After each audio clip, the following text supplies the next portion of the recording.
ఇలా ఒక్కరి కోసం అని చెప్పి ఇలా కేర్ తీసుకోవడం అంటే నాకు అలాంటి ఇబ్బంది ఏం లేదు సార్. హే కీర్తి, హాయ్, ఎలా ఉన్నా? బాగున్నా బంగారి. 9 గంటలకు వస్తానని చెప్పావు.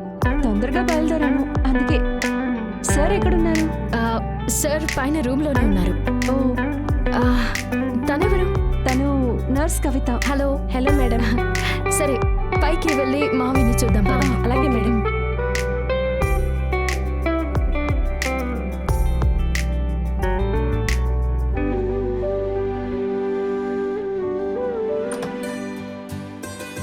లోపలికి రండి.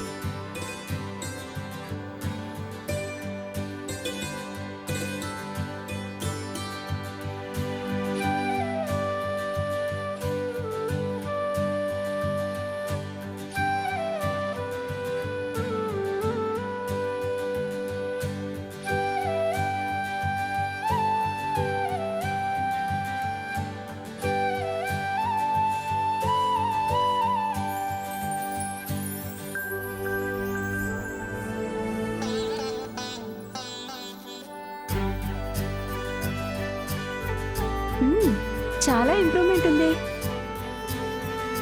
మీ కోడలు మిమ్మల్ని చాలా ప్రేమగా చూసుకుంటుందనుకుంటాను.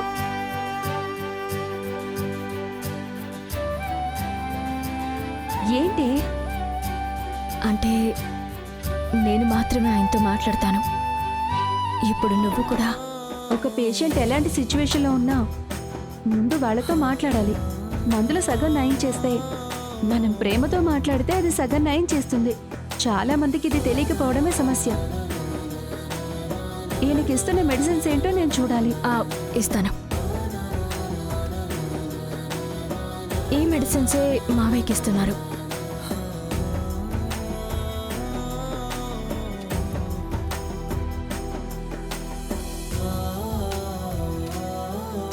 ఇక మీదట ఇవేవీ యూజ్ చేయనక్కర్లేదు.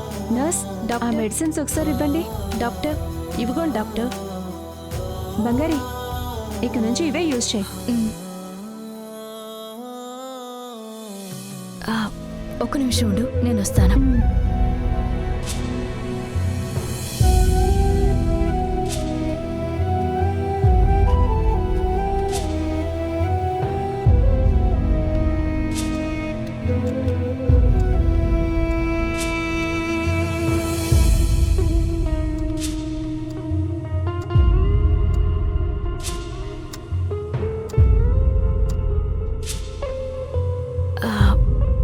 అంటే కీర్తి, మావయ్య ఇలా ఉండడానికి వేరే ఏదైనా రీజన్స్ ఉన్నాయా అని తెలుసుకోవాలి కదా. అందుకే నేను ఇక్కడ లేనప్పుడు ఇక్కడికి ఎవరెవరు వస్తున్నారని తెలుసుకోవాలి.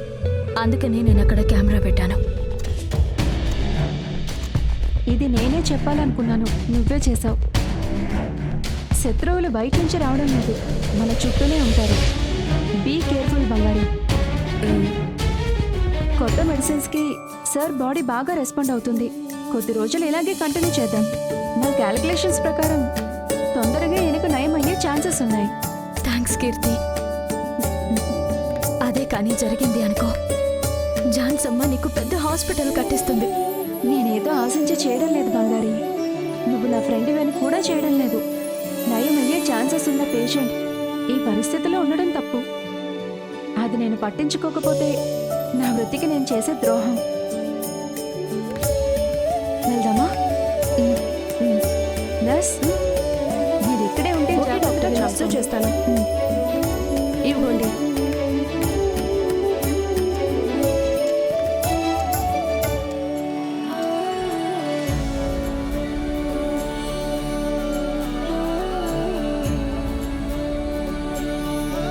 బంగారి, చెప్పు కీర్తి.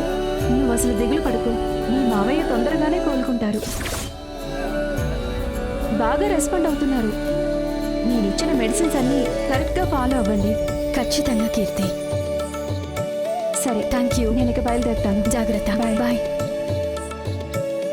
జరిగేదంతా చూస్తూ ఉంటే బావని మళ్ళీ తిరిగి మామూలుగా చేసి నడిపించేసే వాళ్ళ ఉన్నారే, అలా జరగకూడదు.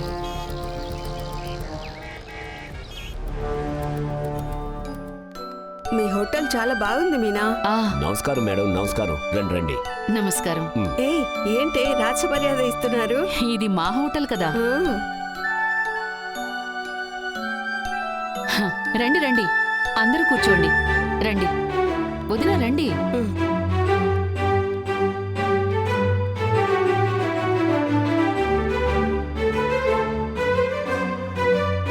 ఎవరు మొహమాట పడకుండా మీకేం కావాలన్నా ఆర్డర్ చేసుకోండి. ఇది మా హోటల్, ధైర్యంగా తినొచ్చు. ఏ మీనా, నీతో చదువుకునేటప్పుడు ఎంత పెద్ద ఫ్యామిలీకి కోడలు అయ్యి ఇంత పెద్ద హోటల్కి ఓనర్ అవుతావు అనుకోలేదు. మన ఫ్రెండ్స్ గ్రూప్లోనే చాలా మంది నిన్ను చూసి గర్వపడుతున్నారు తెలుసా. చిన్న విషయం కాదు మీనా, నీకు ఇంత ఆస్తి ఉన్నా సరే ఎవరి దగ్గర నీ హెడ్ వెయిట్ చూపించవు. ఏ ఎందుకు హెడ్ వెయిట్ ఉండాలి? ఇదేమైనా నేను సంపాదించిన హోటలా ఏంటి? మా ఆయన మా అత్తగారు సంపాదించిందే కదా. ఏంటి మీనా అలా అనేసావు? వాళ్ళు ఎంత కష్టపడినా అందులో నీ సపోర్ట్ కూడా ఉంటుంది కదా. నువ్వు ఈ కుటుంబాన్ని జాగ్రత్తగా చూసుకోవటం వల్లనే ఈ ఇంట్లో వాళ్ళు ఇంత సామ్రాజ్యాన్ని కలిగి ఉన్నారు. ఎంతైనా మీనా పెట్టి పుట్టింది. అత్తయ్య రండి రండి. ఏంటత్తయ్య వస్తున్నట్టు చెప్పనే లేదు. సడన్ గా అనుకున్నాం. ఆ, సరే అత్తయ్య, ఎవరెవరు ఏం తింటారు? ముందు వాటర్ తీసుకురమ్మని చెప్పు. వెయిటర్, వస్తున్నారు మేడం. చాలా గ్రాండ్ గా ఉంది కదా. ఇదిగోండి మేడం. చెప్పండి ఏం తింటారు?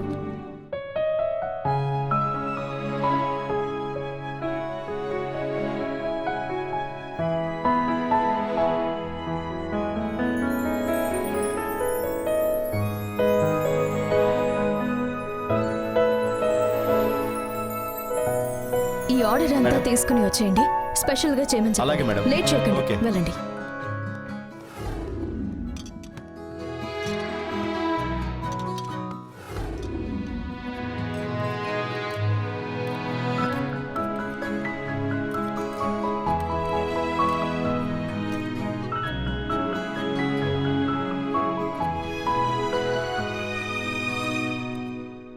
మీనా, నీ కోడలు చాలా బాగా చూసుకుంటుంది కదా.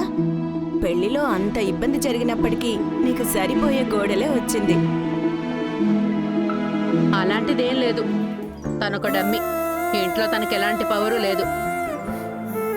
ఆఫీస్లో కూడా ఏదో కుర్చీలో కూర్చొని ఉంటుంది.